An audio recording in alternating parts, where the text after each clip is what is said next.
ये कहानी प्रसिद्ध लेखक कमलेश्वर जी के उपन्यास राजा निर्बंसिया से है।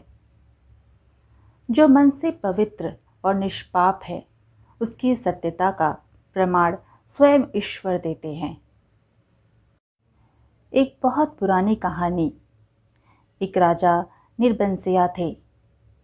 माँ सुनाया करती थी, उनके राज में बड़ी खुशहाली थी। सब वर्ण के लोग अपना अपना काम काज देखते थे। कोई दुखी नहीं दिखाई पड़ता था। किसी की आंखों में आंसू ना था। राजा की लक्ष्मी सी रानी थी, चंद्रमा सी सुंदर और राजा को बहुत प्यारी। राजा राजकाज देखते और सुख से रानी के साथ महल में रहते। राजा रानी एक दूसरे को बहुत चाहते थे। दोनों के दिलों में एक बात शूल सी करती रहती कि उनकी कोई संतान न थी। राजवंश का दीपक बुझने जा रहा था। परोपकारी राजा रानी जो अपनी प्रजा को संतान की तरह मानते थे, वही प्रजाजन उनके संतान विहीन होने के कारण उन्हें ताने मारते और कटाक्ष करते, जिससे सबसे ज्यादा तकलीफ राजा को होती। राजा रोज सवेरे टहलने जाते थे। एक दिन जैसे ही महल के बाहर निकल कर आए कि सड़क पर झाड़ू लगाने वाली मेहतरानी उन्हें देखते ही अपना झाड़ू पंजा पटक कर माथा पीटने लगी और कहने लगी, हाय राम, आज राजा निर्बंसिया का मुंह देखा है। ना जाने रोटी भी नसीब होगी कि नहीं, ना जाने कौन सी विपत्ति टूट पड़े। राजा को इतना दुख हुआ कि उल्टे पैरों महल को लौट गए। मंत्री को हुक्म दिया कि उस मेहतरानी का घर नाच से भर दे और सब राजसी वस्त्र उतार राजा उसी क्षण जंगल की ओर चले गए।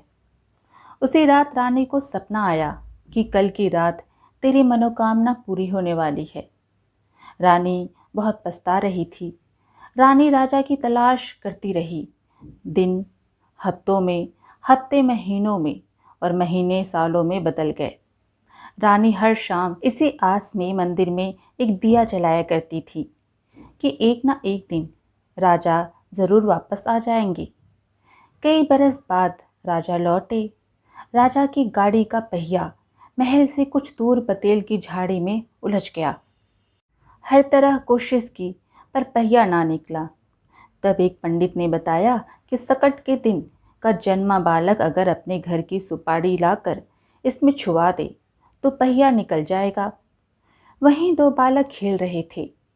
उन्होंने यह सुना तो वहां पहुंचे और अबोध भाव से कहने लगे कि हमारा जन्म सकट का है, आप हमारे साथ चलिए, हम सुपारी दे देंगे। राजा ने बात मान ली। बालक आगे आगे और राजा उनके पीछे पीछे चले। जब वे महल के सामने जाकर रुके तो राजा को बड़ा अचरज हुआ कि हमारे ही महल में ये बालक कहाँ से आ गए। भीतर पहुंचे तो रानी खुशी से बेहाल हो गई, पर राजा ने पहले उन बालकों के बारे में पूछा तो रानी ने कहा कि ये दोनों बालक उन्हीं के राजकुमार हैं। राजा को विश्वास नहीं हुआ। रानी बहुत दुखी हुई। रानी अपने कुल देवता के मंदिर में पहुंची और अपने सतीत्व को सिद्ध करने के लिए उन्होंने घोर तपस्या की। राजा देखते रहे। कुल देवता प्रसन्न हुए और उन्होंने अपनी दैवीय शक्ति से दोनों बालकों को तत्काल जन्मे शिशुओं में बदल दिया। रानी की छातियों में दूध भर आया था और उनमें से धार फूट पड़ी जो शिशुओं के मुंह में गिरने लगी थी। राजा को रानी के सतीत्व का सबूत मिल गया। उन्होंने रानी के चरण पकड़ लिए और कहा कि तुम देवी हो, ये मेरे पुत्र हैं। और उस दिन से राजा ने फिर से राजकाज संभाल लिया। राजा ने दो बातें की।